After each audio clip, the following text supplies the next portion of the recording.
So before 1936 rolled around, there were several models of computation: the partial recursive functions, the lambda calculus, and then Turing's Turing machine. And again, when you're first introduced to these, they look quite different, and yet we have seen that they can simulate each other to some extent. If you grew up in the modern age, and if you took a programming course, then at some point someone already told you, we have lots of different programming languages. We have the so-called imperative languages like C and Java and most of Python and so on. These are the languages which have commands like set x equal to whatever it was before plus 1. Imperative, that's why they're called imperative languages.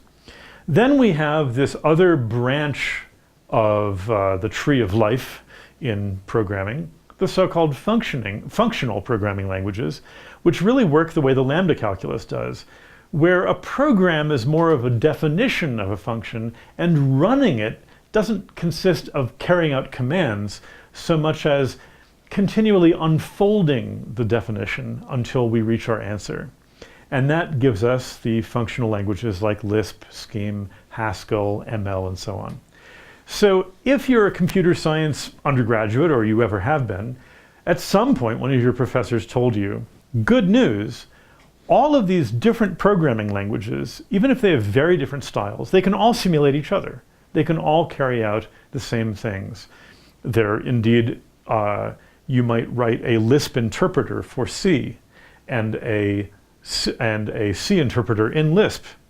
And you can literally write programs that run each other in one language that run programs in another language. So all of these approaches to computation turn out to be equivalent. Well, this equivalence that we're used to now in the world of programming goes back to what in 1936 was a profound achievement. That these different definitions are all equivalent. Partial recursive functions, the lambda calculus, the things Turing machines can do, they can all simulate each other. A Turing machine can take a lambda expression written on its tape and laboriously copy this string over into each instance of this symbol and do what the lambda calculus does until it reaches, if it ever halts, until it reaches a final string.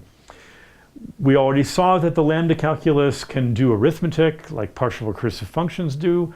What's less obvious is that partial recursive functions, by working with integers, can, for instance, carry out the lambda calculus. That may seem strange, but strings in the lambda calculus could be encoded into strings of bits or digits, which we could then treat as big integers.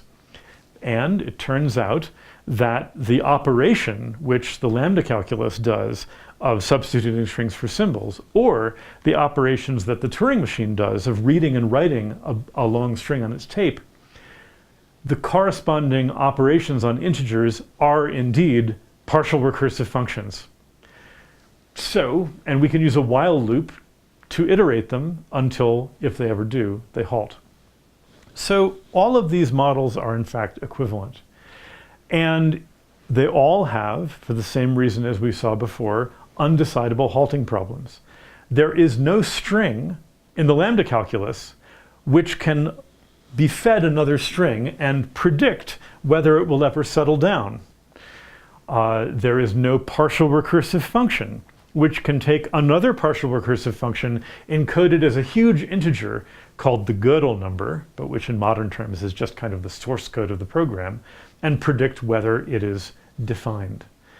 So, and all of this paradox of feeding something to itself with a twist, like a Mobius strip, applies to all of these models. So, since all of these models are equivalent to each other and to all of the modern programming languages we're used to, this engendered something that we now call the Church-Turing thesis. The Church-Turing thesis is not really a mathematical conjecture, it's more of a philosophical stance that any reasonable model of computation is captured by the model to which all of these are equivalent.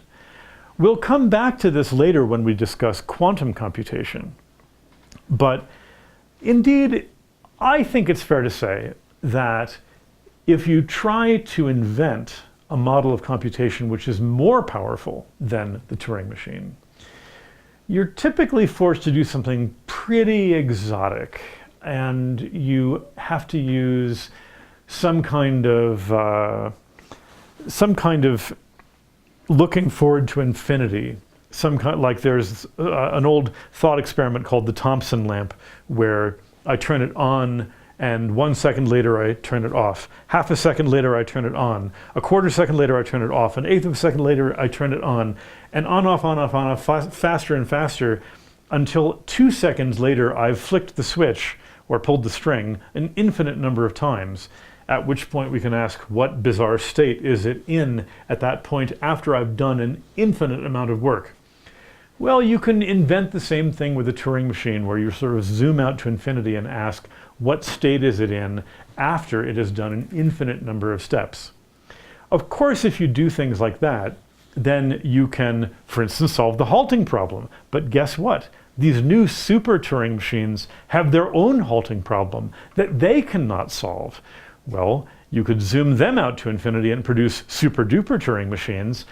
And you can do this, and people think about it, but it's not clear that this is a reasonable model of computation which you could actually, for instance, build a device to carry out. So we will see in quantum computing that there are problems which we think quantum computers can solve exponentially faster than standard computers or Turing machines can. But quantum computers don't change what we can do in any finite amount of time. They don't change what is eventually computable. They just might be able to do some things much more efficiently than others. So from my point of view, the Church-Turing thesis is fairly solid, but I encourage you, dream big. Think about all kinds of crazy models of computation involving real numbers with infinite precision, self-reproducing blobs that can proliferate throughout the universe and send each other information, whatever you like, and maybe you'll come up with something new.